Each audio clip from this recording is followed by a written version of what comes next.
Mais l'abstinence va au-delà de cela. Il s'agit de faire jeûner tous les éléments de son organisme. Si l'on calomnie, si l'on ment, l'on critique, l'on dit de mauvaises paroles, le jeûne est spirituellement rompu. Bien entendu, il y a des actes tolérés dans le jeûne. Il s'agit de prendre une douche, de prendre un bain.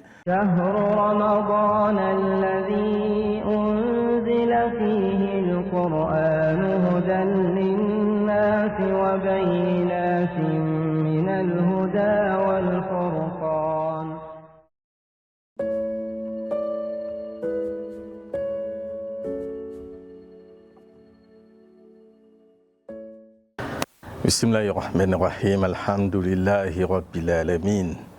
Allahumma salli wa sallim wa barik ala Sayyidina Muhammadin wa ala alihi wa sahbihi wa sallim ajma'in.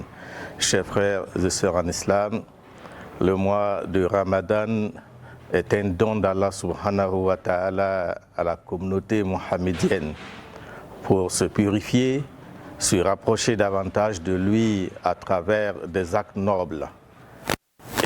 Le principe du jeûne du mois de Ramadan est l'abstinence. Que veut dire l'abstinence? C'est de s'abstenir de manger, de boire et d'avoir des rapports charnels avec son épouse ou son époux du lever du soleil jusqu'à son coucher. C'est une définition simpliste primaire du jeûne. Mais l'abstinence va au-delà de cela. Il s'agit de faire jeûner tous les éléments de son organisme. Quand on jeûne, le regard jeûne. Quand on jeûne, la langue jeûne. Quand on jeûne, l'esprit, le cœur jeûne. Quand on jeûne, les membres même jeûnent.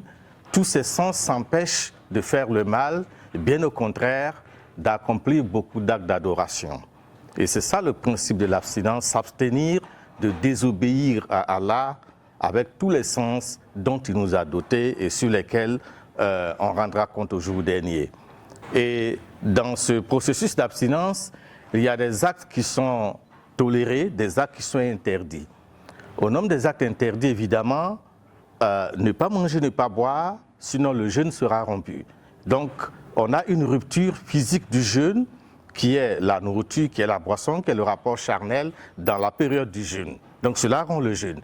Mais on s'arrête évidemment à la partie physique, mais il y a une rupture spirituelle qui nous interpelle sur les actes interdits. Si l'on calomnie, si l'on ment, l'on critique, l'on dit de mauvaises paroles, le jeûne est spirituellement rompu. Et le hadith nous dit, et ça, il faudrait y faire beaucoup attention, Dieu n'a pas besoin du jeûne d'un jeûneur qui s'est abstenu de manger et de boire, mais qui a passé tout son temps à médire, à dire de mauvaises choses. Donc on a une rupture spirituelle qui est de loin plus importante que la rupture physique. Donc l'interdiction comporte tous ces actes qui peuvent rompre le jeûne de manière physique ou le rompre de manière spirituelle.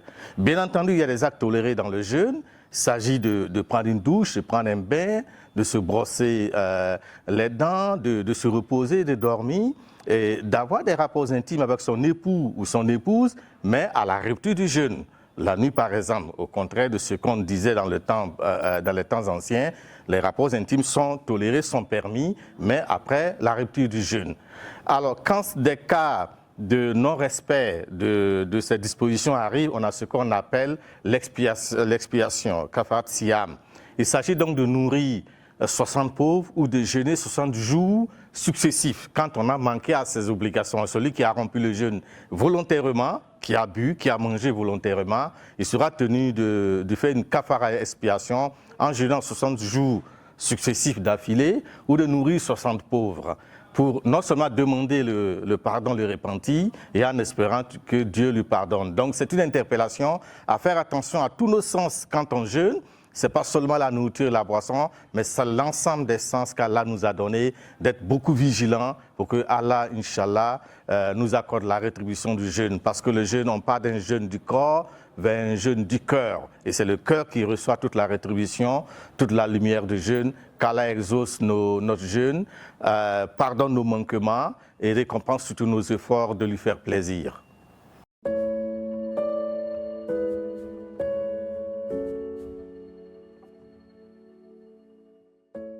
فمن شهد منكم الشهر فليصم ومن